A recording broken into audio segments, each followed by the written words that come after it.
我和我妈一起参加低价游，路上导游拿起麦克风，翡翠镯子一件80万，人手2件，买不够给你扔山沟里。夜市低消2万，买不够晚上睡大街吃土。车上游客闻言都不敢吭声，就我戴着降噪耳机，睡出了猪叫声。导游气急败坏，准备给我点教训，你小心点，我真对起人来会让他终身难忘。他不知道我开着摄像头，正给他全网直播。出行第一课，整顿无聊旅行团。欢迎大家参加399元3天2夜山寨深度游，各位叔叔阿姨，既然敢报这个团，那就做好遭罪的准备。接下来，此时我的呼噜声跌宕起伏，这是谁的家属？我妈慌了下神，举手指自己，这是我闺女。导游邹眉，一把扯开我盖在脸上的帽子，我说阿姨，咱们这399家庭套餐确实可以1带1，别人都带的老伴，你怎么带年轻人？我刚被晨光呲了眼，又被导游吵醒，瞬间火气上头，年轻人怎么了？不如老头老太太们，好骗是吧？我掏出旅游套餐宣传单，一把堆在导游脸上，仔细看，哪规定岁数了？导游自知理亏，赶紧转移话题，你刚才是不是戴着耳机睡觉了？是，怎么了？你们还有规定，不让在车上睡觉。这家旅行社约定早晨5点半去车站集合，我跟我妈就得4点多起床，其他岁数大的老人们还能承受，但对我来说跟谋杀无异。我是个日夜颠倒的游戏主播，因为操作菜导致掉粉10几万，公司叫我暂停直播，先避避风头，于是我就成了全天在家睡觉的无业游民。我妈看不过去，非拉着我去跟团旅游，还眉飞色舞的说自己捡的大便宜。彤彤，你再不出门就发霉了，你看399 3天2夜家庭纯玩游，还能1带1。就这样，我被他赚上了这辆车，玩到是次要的。我主要想看看399元双人3天怎么不传安游，顺便我还开了个小号，准备全程直播这场旅行。看着导游怒气冲冲的样子，直播间里评论火热。这个团我报过，后来文旅出手，已经教育过那车游客了，主播开局就拉仇恨值，很勇吗？坐等主播挨揍，哈哈，你戴着耳机，我前面讲的能听到吗？我打个哈欠，我只听见狗叫，你说话了。导游阴着脸凑到我耳边说，你小心点，我真对起人来会让他终身难忘。他继续拿起麦克风，咱们马上就进山了，车是我们旅行社的，司机也是我的人，山寨里的人我全认识，各位好好听话，进店消费完，我保准带着你们好好玩，满意的回家。我听这话怎么一股子威胁的味儿，刚想再对他2句，就被我妈拉住了。彤彤，穷家富路，咱们的团费本来就便宜，消费就消费吧，一次性买平安。导游又回到车头处，继续叨叨。俗话说，老板不会要没价值的员工，你们不给我带来价值，我就不能带给老板价值，到时候老板不要我，谁带你们玩？谁给你们带来这种399的福利？直播评论区一时怨声载道，我是不是串台了？这是我们公司早会，建议主播查一查，这车不会要缅甸胎吧？救命吧！旅客游怎么还被洗脑上了？我听了又打一连串哈欠，不仅困还饿了，身边的叔叔阿姨也是一样，都饿得无精打采。旅行社最初说给大家配早餐，让人们路上吃，所以人们都没在家吃。结果5点半上车，到现在高速上开了3个多小时，导游还不发饭。其实我包里装了不少自热速食，只是这一路上还不知道会遇到什么事，不到万不得已，我还不想这么快露底。终于坐我旁边的一个胡子叔扛不住，嚷了起来，说好的饭呢？想饿死我们，急什么？导游从带锁的箱子里拿出一筐桃子，举到人们面前，这是咱们山寨自己种的水蜜桃，不浇肥，没农药，不保甜，不保熟，数量有限，都支持下山村经济，50元一个，每人至少买3个。我刚摘下耳机，后半句没听清，就随口问了一句，多少？5元1斤，不贵呀，妈，来5斤。导游一见是我问的，直接发位白眼，戴耳机的就是聋，我说是80元一个，每人至少买3个。我没听急了，你刚还说51个，导游回答，对呀，别人50，你们家81个。直播评论区多少？一个桃多少？我有种拳头伸不进屏幕的无力感，这他们抢劫呢？我就想问一句，我能替主播先把警报吗？我算是明白了，他先前说的针对算怎么回事了？这种小人就是这样，拿着鸡毛当令箭，就喜欢在自己有限的权利里最大限度的为难人。我倒要看看，就他手里那些顶多比核桃大一点的酸桃，50块钱谁会买？果不其然，这个价格让所有人犹豫了。车上坐着的都是省吃俭用一辈子的老人，谁舍得花50买个桃？但是有个大爷的老伴支撑不住，饿得胃疼，他咬咬牙跟导游说要买桃，导游脸上笑出了花，忙提就哐过去。这位大叔60元一个桃，至少买5个。什么？怎么还涨价呀？你们不买，我就一直涨价。各位也看到了，这一路上都是山路，可没别的吃饭的地方。大叔看自家老伴捂着肚子冒冷汗，只能掏出300块钱给导游，换回5颗小桃。我叹了口气，开始警惕即将出现的羊群效应。导游坐好前，继续叫卖，你们也别跟我犟，车上的人都得买，有一个人不买，司机就停车。现在可是7月份，要因为个别人停车，关了空调，大家都难受。70元一个桃，每人至少买7个，还有矿泉水，50块钱一瓶，每人至少买1瓶。司机也跟导游打配合，把空调关了，车速降下来，准备停车。我的火气已经冲上头顶了，不过我妈阻拦，我直接冲上去一个8长山向导游，他妈的，法治社会容得了你强卖？导游没想到会被我打，赶紧回头叫司机停车。我旁边的胡子叔眼疾手快，起身抢导游手里的篮子，我也连忙配合，和胡子叔合力扯下导游一筐桃。胡子叔怒道，你他们坐地起价，老子0元够，你能拿我怎么着？导游后退几步大喊，你们这是抢劫，抢你又怎么着，都是第一次做人，你要是讲法就别坑人，要是不讲法，爷们我也是刚出来1年。胡子叔站起来，我才发现他足有1米9高，身强体壮，虽上岁数，单眼宽鬓，看起来威慑力十足。导游毕竟是个女人，一时被唬住，不敢上前。我都喝得眼冒金星了，手里也不含糊，拿起一个桃酒啃，真酸，但2口桃肉下肚，身上总算不发冷了，也开始帮腔，你能抢钱，凭什么我们不能抢桃？导游晃晃手里的手机，一脸冷笑，信不信我报警抓你们？我听他说要报警，再看这两边的山路，我也笑了，你也说了，这都是山区，你报警，警察一时半会也来不了，车上我们人多，你确定有命等警察？直播评论区，胡子叔威武，主播硬气，前面那位，你还报警吗？我再等等，别再抓了主播。导游的神情有些慌，但他还是仗着司机是自己人，回身把物资箱锁上，让车靠边，暴毙等着看众人的难堪。车里空调一关，温度马上升上来，大把车窗打不开，外面是38度的高温，不出5分钟，所有人都热得脑袋发懵，司机和导游也热，但他们非要硬刚，就等我们服软。我跟胡子叔自然是不低头，但其他的游客毕竟岁数大了，有不少人开始求司机开车，还有几个劝我们别闹了，说山里东西本来就贵，几十块钱一个桃也正常，矿里的桃分完了，大家都热得满头大汗，但矿泉水锁在箱子里拿不到。我朝胡子叔使了个颜色，小声问他，叔你有大车驾照不？胡子叔回答，有，我以前经常开。我一听，这不就好说了吗？我回到座位上，拉过我妈一番耳语，我妈直接就一个后仰，我指胸口倒下去了，我连忙大喊，我妈哮喘病犯了，快救救我妈！其余游客撇过头来，一阵手忙脚乱，有人递药过来，问我感冒灵行不行，我摆手，急切地说，车里太闷了，我妈快窒息了。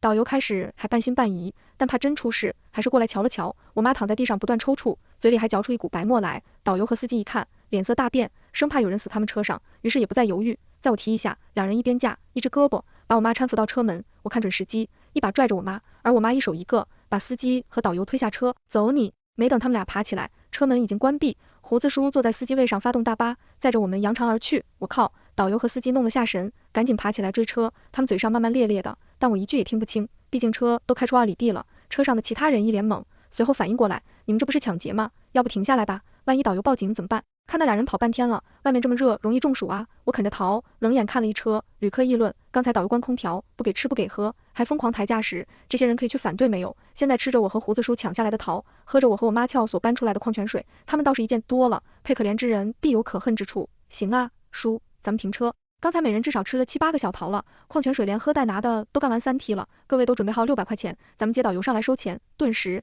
鸦雀无声，人群中不知谁开了枪，让他们逃跑也行，年轻人要多锻炼。其他人陆续小声附和。直播评论区，沉默呀，沉默呀。我翻台历史一查，这历史没有年代，歪歪斜斜的每一页都写着仁义道德几个字。楼上真有文化，我只听到有几只狗躲在暗地里呜呜的叫。几分钟后，胡子叔降速停车，咋了叔？有差口啊？接下来该往哪走？我抽出旅游宣传单来看，上面只写了山寨深度游，但没说点名叫什么。其他人又慌了起来，哎呀，就说你们不该接车吧，我们怎么办啊？都被你们害惨了。我也没辙，只能让胡子叔掉头去接导游和司机。开了大约10分钟，总算看到他们俩人了。他们俩正蹲在路边忽视喘气，导游的半边脸还有点红，像别人打过。看到大巴车回来，导游表情复杂，欣喜和怨恨夹杂。他朝司机啐了一口，急忙起身朝大巴车奔去，司机紧随其后。车门打开，我站在门边，冷笑地看着两人，怎么样，还犟吗？现在可是7月份，大太阳底下奔跑难受不？再坐得起价，别怪我们继续给你俩安排一场夸父逐日。导游咬了咬牙，挤出一个笑脸来，行行行，我服你了行吧，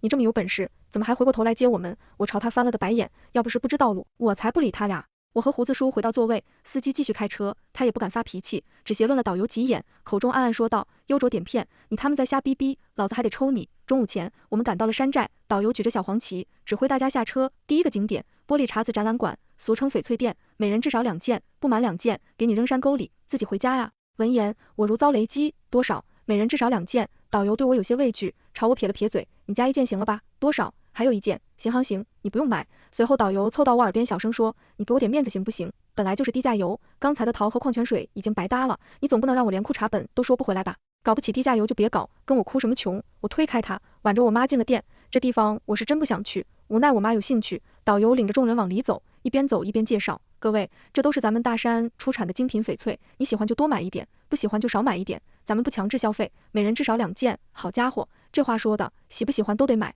说了不强制，结果又规定至少2件，人家都是先礼后兵，他们这是笑着抽你，我顾不上别人，只要能把我妈的手盯住就行。哎，彤彤，你看这镯子好看不？我瞅了眼价格，直接倒吸一口凉气，我爹老天呐，小数点前的数字都数不过来了。柜台收回原件，我妈凑过来，直接端出盘子让我妈挑，我吓得赶紧拦住她，你要是喜欢，站着看就行，别上手。收回原面带微笑，没事，让阿姨摸摸，这是天然玉石，手感温润。我妈正要上手，我立马抓住她手腕，彤彤，你这是干嘛？还问我干嘛？我再就你懂不懂？玉不过手，金不离木，手不止于，这点规矩都不懂，迟早被奸商坑死。我拽着我妈躲到一边，正巧另一对老夫妻凑过去。我看着面熟，应该是和我们一辆车的。收货员依旧笑容满面的端盘子给他们挑玉，老太太架不住收货员阿姨长阿姨短的笑脸，结果一个玉朵我看了看，啊，真水灵，多少钱？阿姨好眼光，这是正宗的免料玻璃种，原价100万，我看你面善，打完折88万，88万，这太贵了，我不要了。老太太把手里的玉镯递回去，收货员快速往怀里抽了盘子，玉镯就啪嗒一声落在柜台玻璃上，直播评论区再次炸裂，完了，要讹人了，这老太太也是撒手着什么急呀？各位，看清收货员动作吗？这也太熟练了吧！啊，裂了！收货员急忙从柜台里出来，拽住老太太，阿姨，您不买不行，您都把镯子摔裂了。老太太手足无措的站在一边，老头也慌啊，他凑回去拿着日子仔细看，老花眼都看成了斗鸡眼，愣是看不出哪里裂了。这姑娘没裂呀，是您不会看，这那都是裂纹，你们赶紧赔吧。88万，不是我故意摔的，是你突然撤了盘子，谁看见我撤了盘子？倒是都看见，你把我家日子摔了。我妈也吓了一跳，牵着我的手使劲钻了钻，一脸感激之情。你会功夫。周围过来不少人，老太太坐在地上哭，老头打好多个电话借钱，我挨得近，他们又是老年机，声音大，电话那边的声音听得很清楚。两个老人的儿子听说要赔钱，骂得很难听，不到1分钟就把电话挂了。我盯着这个老夫妻，心里有点酸，虽然他们俩跟我没任何关系，但我实在看不下去了。我瞅了一眼柜台旁边免费鉴定的牌子，从包里掏出一个小盒，放到柜台上。老家，您帮我鉴定一下，这是我在云南买的玉镯，买的时候50万的。收货员见状，手指着旁边的老夫妻，有点为难，这位顾客，我这还有事要处理，您能不能稍等？我就等他这句话，于是马上答应，可以呀，正好我跟我妈要去趟厕所，玉镯先放你这，你忙完了再鉴定。可是，我拉着我妈就往人群外走，彤彤，你是不是有什么计划？妈，您就等着开戏吧。5分钟后，人群还没散，情况反而越演越烈，导游也掺和进来。我说叔叔阿姨，把人家玉镯摔了就赔，是这个礼拜。我不是故意的呀，他突然抽盘子，人家都说了没抽盘子，咱们查监控，监控坏了，你就认赔吧。我的天啊，88万，我们全家都没这钱啊！要不这样，我跟老板都熟，我让他给我个面子，再打个折。导游转头给店老板打电话，装模作样的交代了几句，又转头回来说，老板给我面子，40万不能再低了。老夫妻摸了把泪，对着导游千万谢。我冷哼一声，挤进人群，问收货员鉴定完玉镯了没有？收货员一听，赶忙去柜台上拿盒子，我还没顾上，现在就鉴定。可他一打开盒子就傻了眼，里面哪有什么玉镯，完全就是个儿童款的塑料镯子，这货也太假了吧？什么假货？这可是我在云南买的正宗翡翠，50多万啊！不可能，这5块钱都不值，你胡说！我看看，我接过盒子，大金是色，这不是我的玉镯，你什么时候掉的包？收货员怔了一下，随后恍然大悟，你吻我是吧？我吻你，我50万的玉镯放你这，直接成了塑料镯子，谁讹谁？人群的目光从老夫妻身上转移到我们这里，导游也慌了神，跑过来调解。怎么又是你？摔坏店里哪个镯子了？赶紧赔就行了。看好了，要赔钱的是他，我指的只收货员。他涨红了一张脸，百口莫辩。我没有掉包，我不信，不信就查监控。又原来你们监控没坏呀？此话一出，收货员和导游都不说话了。有监控就行，那咱们查查你掉没掉包，顺便看看刚才你抽没抽盘子。监控坏了。坏了好啊，老太太赔给你40万，你赔给我50万，赶紧赔。我似笑非笑的看着收货员和导游，收货员几乎要哭出来，导游也是一副车实的表情，要实在不行，咱们报警处理也行。我拿起手机，开始暗号，一见我要报警，导游赶忙凑过来，不至于，都是小事，误会吗？我那可是50万的镯子，当初发票还在我这呢，要不咱们都退一步，我知道你是为那对夫妻出头，有意思，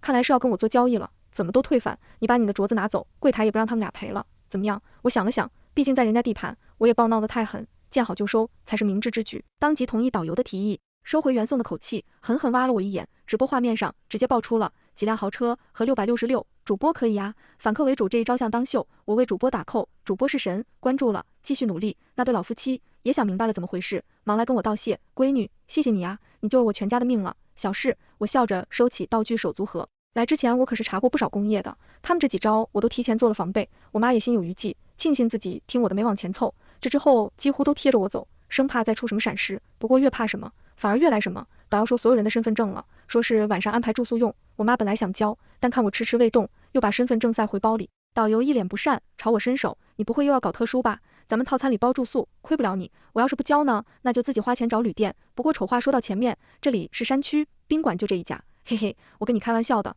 我只是暂时找不到了，等我找再给你。他一副得意的模样看着我，甩着手走了。我妈问我怎么回事，我没说话，因为我觉得背后有目光正盯着我。我拉着我妈向人群远处挪了挪，刚要告诉她，就感觉有什么人追了出来，本以为导游不死心，没想到一回头是胡子叔和他妻子。丫头，你叫彤彤对吧？是。怎么了叔？下午在翡翠店的事我也见着了，你挺仗义也聪明，所以我就在想你不交身份证，是不是看出什么问题？我挠头不敢说肯定，但也猜得8、9不离10。各位，不知道是不是神经敏感，我总觉得那个司机不太对。这条旅程虽然是导游带队，司机只是跟着开车，但从白天的观察，司机的地位明显比导游高。翡翠店的事出了之后，我在一个拐角处看见导游的脸上又泛了红痕，而他对面是正在训话的司机。他说，老子这趟跟你出来做的全是亏本买卖，现在连翡翠店的钱也亏了，你让我怎么跟大哥交代？导游说真不能怨我，那叫流通的女游客一直在坏我时，还不是因为你蠢，今晚再给你一次机会，挣不到钱我先把你扔山沟里，绝对能挣到钱。不行，还有大哥的宾馆都抵押，真丢老子的人，我先回去跟大哥说准备东西，给你留几个人，你激励点。听了我的叙述，胡子叔也沉默了。当然，我能发现司机的问题，还有赖直播间的网友。最开始有人评论司机面相是大恶之相，还指出彼此眼说的很有道理。最后就有人开始深扒司机，一个个网友排着队竞争把他扒出来了。原来这个司机是个在淘通缉犯身上背过人命，那导游是他的姘头，确实有导游证，但前不久因为对游客强制消费，还打了人，被开除吊销网。所以从一开始我们上的就是一辆黑车，直到真相后我已经报警了，只是山路崎岖勉强。他们到这至少1个半小时，胡子叔转身想去提醒其他游客，被他妻子拽住。他说，你真觉得他们信你？白天的风凉话还没听够。胡子说叹了口气，那怎么办？总不能见死不救吧。我妈也害怕起来，拽着我的袖子急着要哭出来，我让他们先缓缓。各位听我说一句，旅行团里都是50、60岁的老人，现在告诉他们只会制造恐慌，万一闹起来，这里毕竟是司机和导游的地盘，打草惊蛇只会给警察找麻烦。再有一点，司机和导游口中的大哥还身份不明，咱们在明，敌人在暗，我不建议过早暴露。而且现在天还没全黑，他们就算有什么阴谋，也得等月黑风高吧，到时候警察就到了，咱们先苟活，等着接应警察。3人点点头，不动声色的又回到人群中，除了我们4人，其余人都被收了证件。然后意料之内的篝火晚会水淋淋的拉开帷幕，说是篝火，其实就是大家中间围着一个巴掌大的小火盆，说是晚会，其实更像一个小型夜市。白天躺在翡翠店里动辄百万的玉镯们，此时都被摆在地摊上，以几万的价格售卖。这是贼人网，我知心不死啊！导游放出话想顺利吃晚饭和住宿，就必须低消2万，否则就睡大街上吃土。闻言大家都面面相觑，互相叹气，我无所谓，找到了一个阴影中的角落，跟我妈和胡子叔他们分了分包里的自热火锅。不得不说，这种情况下吃东西是真香，有一种偷偷摸摸的刺激感。同样被我们的饭香刺激到的还有导游，他跑来一把打翻了我妈手里的火锅，谁允许你们自己带饭的？咋啦？这里是大街，又不是高铁，禁止刺激性食物，都像你这么干，我们餐厅的899套餐卖给谁？我顾不上跟他吵，赶紧抢救了一下翻在地上的餐盒，还好只是撒点汤，东西都能吃。没想到胡子叔率先冲上去，直接掐住了导游的脖子，老子最恨浪费食物和欺负老人的混蛋，立刻马上跟我老姐姐道歉，否则别怪我拳头无眼。胡子叔目光凶狠，手上又是个点力，他老胚也不含糊，过去脑大导游的脸，我从不打女人，你别逼我，老子手到3、1、2，导游狂拍胡子叔的手，才勉强从喉咙里挤出一句对不起。我现在有点相信，胡子叔最初说的严密也是，刚出来1年了，我妈朝地上呸了一口，就大度的让胡子叔把人放了。老弟没必要，松开吧，脏手。好嘞，胡子叔把导游往前一推，他踉踉跄跄的跑出去机密，回头朝我们恶狠狠地说，等着。我们4人没把他的话放在眼里，继续蹲下快乐的吃火锅。其余游客也扛不住了，个个咽着口水，朝我们的方向看，看着他们逼过来的贪婪目光，我都神情恍惚道，以为穿进末世文了，不惊不寒而离。好在夜市上也有卖小吃的，只是一份价格，一根烤成100元，一份冷面150元，家乡菜另算20，量都小得出奇。众人气得跺脚，纷纷围住导游讨说法，你是要把我们逼死是吗？这跟抢劫有什么区别？我们不吃也不住了，马上开车送我们回去。导游面无惧色，翻了个白眼，不吃不住可以啊，但想回去不可能，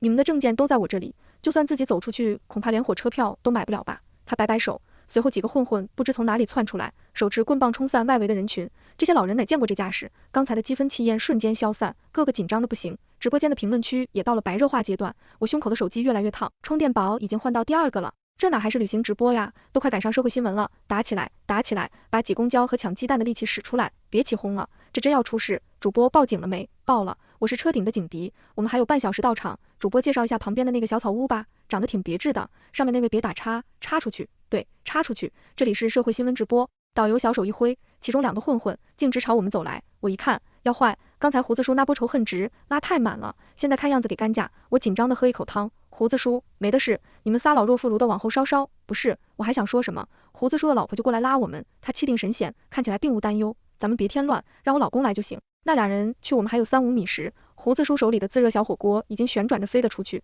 稳稳砸在其中一人脑袋上，2个混混骂了一句，冲上来抓他。胡子叔反应极快的侧身躲过，顺便抓住其中一人的胳膊反扭，一拳到位，另一个人的棍子抡下来，砸到胡子叔背上，一顿闷响，我下意识的尖叫出声，结果尾音还没叫完，那人就被胡子叔一个背摔躺地上喊大哥了。直播评论区一阵炸雷，社会新闻又变武打片了，我何德何能刷到这么高质量的直播？牛啊，这大胡子什么来历？真坐过牢，我认识他，我小时候就女同学辫子，他把我坐牢惨了，我也认识，他姓名，会名道北胡子林，我们那篇特有名的狱警，别问我怎么知道的。我看完评论区也是倒吸一口冷气，这趟出来没白来，还能遇到胡子叔这种厉害角色。胡子叔把两只小鸡仔一样的混混往前一扔，还有谁？一起上吧，别浪费我领某人的时间。其余混混和导游面面相觑，都不敢动了。我招呼剩余的大爷大妈们往我们这边靠，躲在胡子叔身后，和对方的乌合之中形成两大阵营。导游带着哭腔大喊：老辛，你还不出来？饭桌都快让人掀了。司机原来姓辛，他带着10几个混混风风火火赶来增援，场面一触即发。怎么了？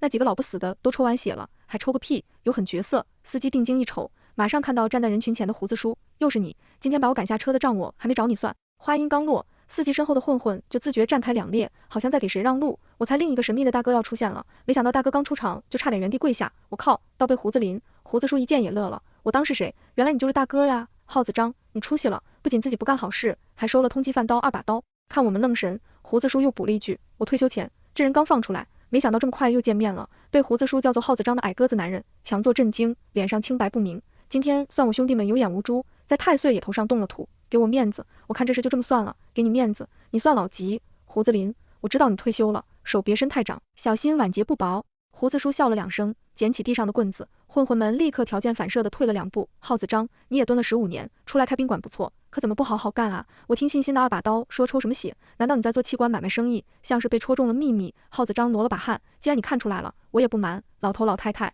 有什么好器官可卖？只要他们老实在这花钱，我保证不伤他们。要是不老实，抽鸡关系给老子兄弟们回回本而已，没毛病吧？我听了大惊，这场旅行是我轻敌了，以为顶多碰见个坑人旅行团，没想到不仅遇到通缉犯，连非法血尸都碰上了。我周围的老人们也群体恐慌，平日里胆小的我妈把我护在身后，眼神坚定地说，彤彤，你多好，这里的游客数你年轻，千万别被他们抓到。妈，你怎么办？我活着就用身体挡，死了就用尸体挡，你藏好，我眼眶湿热，顾不上煽情，赶紧找周围能拿的东西防身，万一打起来也不能给胡子叔拖后腿。话说警察怎么还没到？耗子张使了个眼色，他周围混混们纷纷活动了起来。我大喊，你们最好别动，我已经报警，警察马上就来。耗子张说，小朋友吓唬谁呢？山路早就封了，哥几个设置的路障，警察就算来了，这会也忙着搬石头呢，这下我真有点慌了。胡子叔看了我一眼，神情镇定，丫头别怕，我老婆交给你了，你们仨多好。我点点头，攥住2个女人的手，往后又缩了缩，其他游客有人顶不住，举着双手出来说要主动消费，让他们别动手。